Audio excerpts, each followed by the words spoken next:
Kinilala na ang mga bagong opisyal ng SK Federasyon Pasig nitong Martes matapos ang isinagawang forum at eleksyon sa pamantasan na lungsod ng Pasig na pinangasiwaan ng DILG at ng Local Youth Development Office.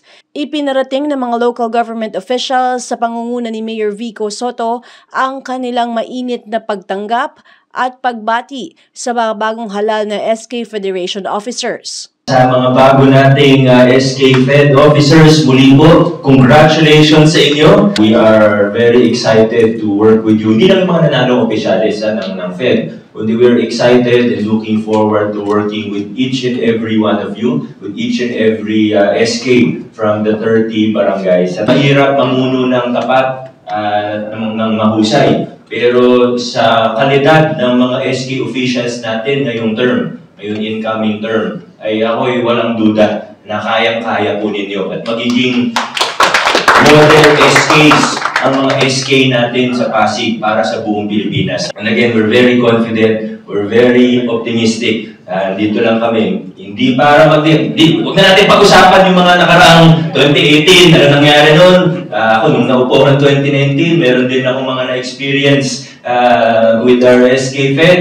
Basta, huwag na natin pag-usapan yun. Ang importante, ngayon na kayo na ang nandito, maayos, magaling ang magiging Fed natin, mga SK natin, gagandahan natin ang trabaho. At ako, nakatrabaho ko na. Yung napili yung press, siguro nagkataon. Nakatrabaho ko na rin to. Kami ni Councilor Cory, siya po yung student regent nung first term ko bilang mayor sa PLP. So nakita ko maayos magtrabaho to. Hindi mapapahiya ang SK Fed na we believe that this is an indication of what is to come in the next 2 years. Congratulations! At tuwang-tuwa rin ako sa resulta. Dahil ako, tingin ko, malaki ang pag-asa ng paggugobyerno ng ating mga kabataan. Dahil na rin sa kanila. Congratulations din sa Pasigueño dahil marunong na sila talagang magluklok kung sino dapat ang iluklok. At mga kabataan, ating newly elected officers, talaga, congratulations. I'm very excited to work with you and seeing you work for and in behalf of the welfare of our Pasigueños. Congratulations! Sa ating bagong SK Fed President, Casey Costillas, welcome po sa 11th Sanggunian at excited na kami makasama ka sa mga debate, sa mga hearing at sa pagpasa ng mga ordinansa at resolusyon para sa ikaunlad ng Pasig City. Marami tayong usapin, no? Hindi lang tukol sa mga kabataan pero patukol sa pangkalahatan ng Pasigueño. Sana makasama ka namin. Matrabaho rin talaga to pero I'm sure nakita ko nung sa debate pa lang sa kalidad mo, alam namin SK Fed President, no, aming ex-officio member ng Sanggunian, Casey, na kayang-kayang mo ito. Good luck and God bless at sana magpalain ka pa at bigyan ka ng malakas sa pangatawan dahil mahaba-haba nga itong ating trabaho. Siyempre, kinocongratulate natin ang ating bagong SK Fed. Sa Monday lang, makakasama na namin siya. Excited kami na makatrabaho itong new breed of youth. Ang ganda ng mga nasimula nila kanina. Yung election very close. Kaya nakakatuwa na talagang buhay ang demokrasya. Talagang open ng mga bata pumili, walang pressure, walang material na bagay, walang regaluhan and anything. Kaya nakakatuwa no, na may bagong set of officers na tayo at itong mga chairperson sa kanilang barangay sa SK, alam natin mas makikinabang, mas magtatagumpay ang mga kabataang Pasigueño. Kaya congratulations po sa lahat ng SK Fed officers. Ang SK Federation ay pamumunuan ng bagong presidente na si Casey Costillas, ang bagong chairperson ng Barangay Pinagbuhatan. Kasama niya ang Vice President na si Jervin Ventura ng Buting, ang kanilang Secretary na si John Jasdel Cabrera ng Sumilang, Micaela Soriano na bagong Treasurer mula sa Barangay Santa Cruz, ang Auditor na si Kia Reyes ng Barangay Capitolio, Sergeant at Arms Cedric Paculan ng Barangay de la Paz, at ang PRO na si Clody Quintana ng Barangay Pineda. Excited na po kami na magtrabaho para pupunan ang mga pangarap natin para sa Pasig City. Siyempre, tataas po natin ang antas ng paggogobyerno, pati na rin po ang active participatory good governance. And kasama ko po ang mga bagong halal na SK Federation officers na talaga namang on the top of their game.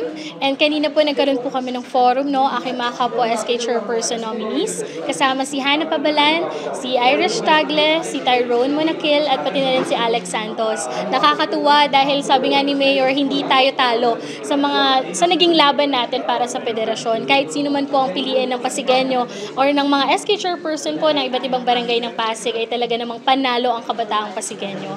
Kaya naman, abangan nyo po ang aming magiging administrasyon. Gagawin nating progresibo, makabago, at syempre malinis na paggogobyerno. Ang pagkakaroon po ng forum, no, sa bago po ang magkaroon ng SK Federation election ay talaga namang isang patunay na talagang ready na tayo sa isang makabagong pamumuno. Bakit? Dahil ito, hinahayaan na magkaroon tayo ng malinis na pagpili ng sino ba ang susunod nating magiging representative ng mga kabataan sa ating buong city, sa Pasig City. At syempre kanina, hindi naman may iwasan na kabahan. Parang lahat ata kami kinabahan. Talaga namang from 7 a.m. Kanina pa namin iniisip yung nomination na yan and election. Pero we're very happy that a lot of us, 28 out of 30, and syempre kasama si Bernadette ng Santolan doon at si Kurt, kasama namin sila in spirit in electing the rightful and yung mga susunod talaga na makakasama ng ating konseho na boses ng kabataan. It was a nerve-wracking experience, but it was a good one and it was one for the books. Kaya excited talaga kami to work na agad. Ayan, I think lahat tayo, di ba? Excited na. May mga moments na talagang parang gusto na lang namin kainin. Sana kinain na lang kami ng lupa. Pero that's part of the journey and we're now here speaking in behalf of all of the SK Chairperson. As representative of the youth of Pasig, we're very happy and excited to serve all of you po. First time ko ulit in a lot of years makita ang mga kabataan na walang phone. So either nakatulala lang or ayan, inaantok. Pero that is an evidence or a proof na the election that happened is really clean.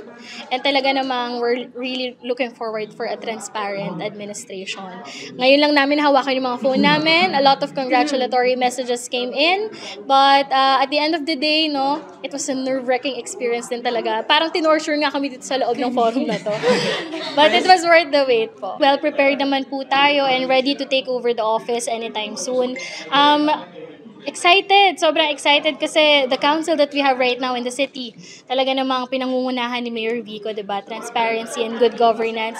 And syempre, dahil bilang isang konsehala na para sa mga kabataan, it's a big responsibility. Hindi po nawawala sa akin yung pangamba at takot, pero yung pangamba at takot na ito, itatranslate natin into a courage and bravery para po humarap sa mga pangako natin na sinumpaan para sa kabataang Pasigueño. Kami po ang mga bagong halal ng Sangguniang Kabataan Federasyon 2023 to 2025. Kami po ang mga bagong mukha ng liderato. Kasama po namin si Mayor Vico na maglilingkod po, hindi lamang po para sa kabataan, pero para rin po sa ating mga Pasigueño. At syempre, nasabi na nga po namin kanina, talagang ready na kami and 100% committed to the role that was given to us. Ang aming mga sinumpaang pangako po o panunungkulan sa inyo ay aming tutuparin. Babaguhin po natin ang mukha ng politika pagdating po sa Sangguniang Kabataan ng Federasyon. At syempre, kasama po namin sa aming likod ang aming mga SK Chairperson ng iba't ibang barangay. Maraming salamat po sa inyong tiwala at hindi po namin kayo bibiguin. Maraming salamat po. Actually, yung laban namin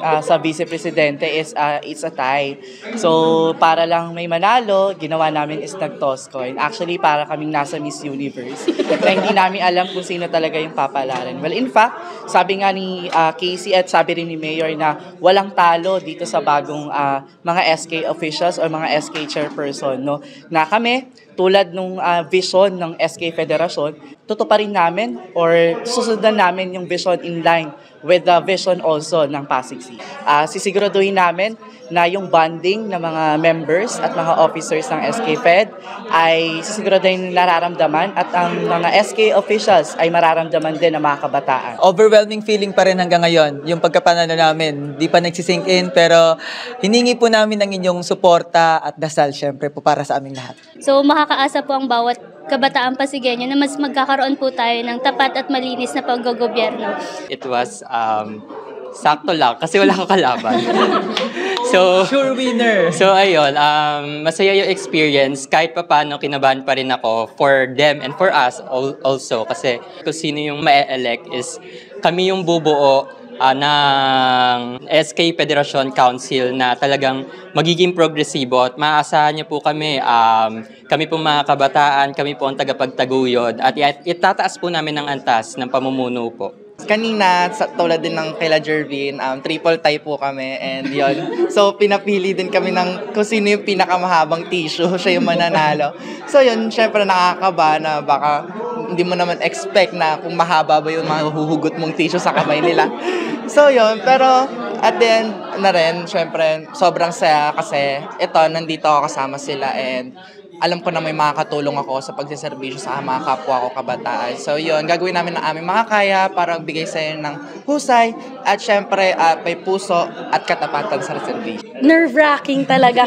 Kasi yung tally, kasi we made tally, parang naging poll watcher kami in a sense, in a way. Kasi nagtally rin kami ng mga binabanggit na votes. So walang talo sa amin kasi kami yung pinalad, and if yung mga binoto nila is not us, it's still okay kasi nga lahat kami is may credentials, may youth leadership skills na talaga namang extensive. And ayun lang, makakaasa kayo na we will be transparent. Ayun naman yung una naming advocacy and agenda, and also yung proper allocation of programs. Hindi kami magsasayang ng kahit anong kaban ng bayan. Yun ang maaasahan nyo sa amin. Ako si Luan Peñano para sa latest ng iNews Pasig.